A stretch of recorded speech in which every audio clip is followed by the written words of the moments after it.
Hi guys, Shinra here back with another video, and today we'll just be going over why Yuki is a fraud.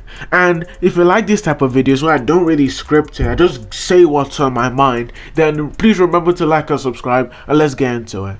To start off with, we just need to get out of the way that Yuki's special grade rank doesn't actually mean anything. For example, Yuta at the start of this series is a special grade in terms of rank alone. However, we see that he literally has below marquee level physicals. So no, your rank or your strength, I should say, isn't all that's put into your special grade rank. It's also extra things like how beneficial you are to Jujutsu Society or how dangerous you are. So Yuki gaining the special grade status doesn't actually mean that she's super strong. And this is also indicated by whenever Geto initially meets her, he doesn't say, oh, yeah, special grade, you should be super strong. He just says, oh, she's a special grade that doesn't do any missions and just bums around overseas.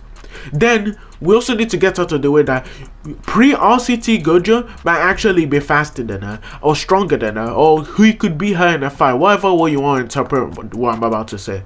My reasoning being is just Toji says that nobody can kill or get to Gojo as long as he's there, or nobody can get to the Star Plasma Vessel, I should say, as long as Gojo's there. And keep in mind, he's already met Yuki. I'm pretty sure, tried to kidnap him but failed because Toji was too strong, so he should at least have some fair gauge on her. Depending on how you think their interaction went, you could make a pretty strong argument for pre-RCT Gojo just being stronger than Yuki. Aside from all of the statements saying that, oh, we are the strongest, because clearly nobody should have a good gauge of Yuki's strength, apart from Toji, of course, because she's overseas all the time. But if you interpret this like interaction between Toji and Yuki as a fight, then you could use that to say that pre-RCT Gojo would also be above her because of that.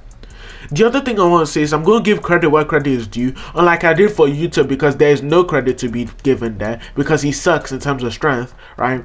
Yuki does have some impressive hacks. The ability to give herself infinite mass that ignores concept while regaining or retaining, I should say, the same speed is really impressive. However, she just has no speed to actually back it up. For example, if she fought Maki, she wouldn't be able to actually tag Maki because Maki is just way faster than her. Or if she fought Gojo, even if realistically she could one-tap Gojo with her physicals alone, since she has no speed, then she wouldn't be able to do anything. So if you really think about it, she isn't that impressive.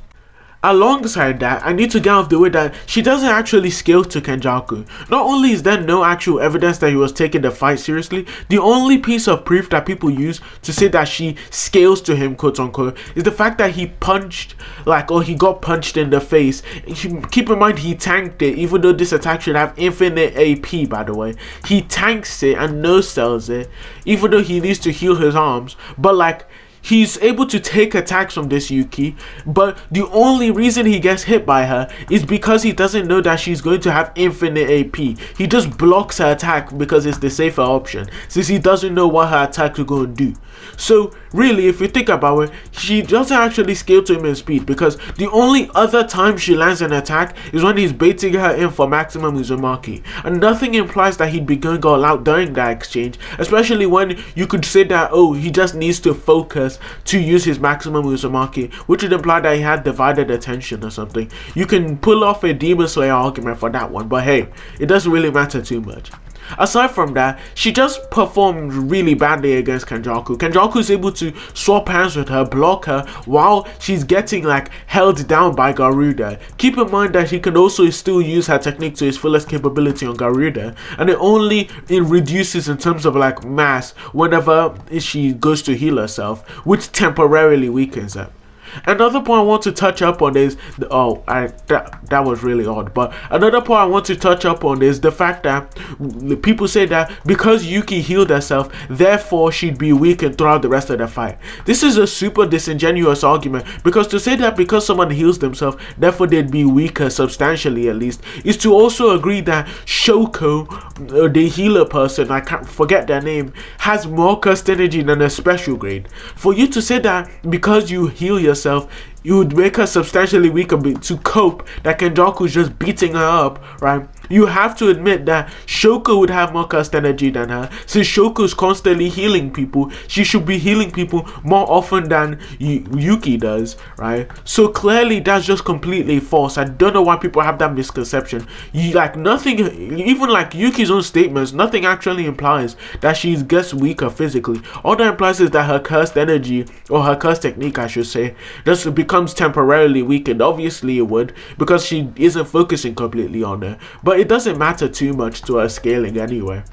But yeah, she just doesn't scale to Kenjaku in any way, shape or form.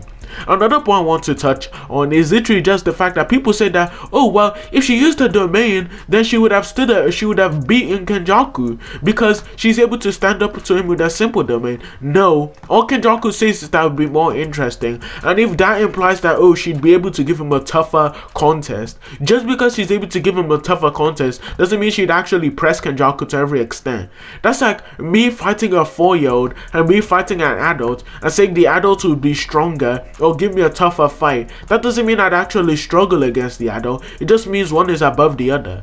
Like, you guys are all forgetting the fact that Kenjaku is literally the best barrier user in the series and also has a domain on par with Sukuna's. And keep in mind, Sukuna's domain is literally swapping and going bar for bar with Gojo's right now. So I don't see why people just have this weird misconception that Yuki is just this absolute beast that even Kenjaku can't handle when she's at full power. But yeah, if you like the video, please remember to like and subscribe, and yeah, have a nice day guys. This has been Shinra, and I'm out.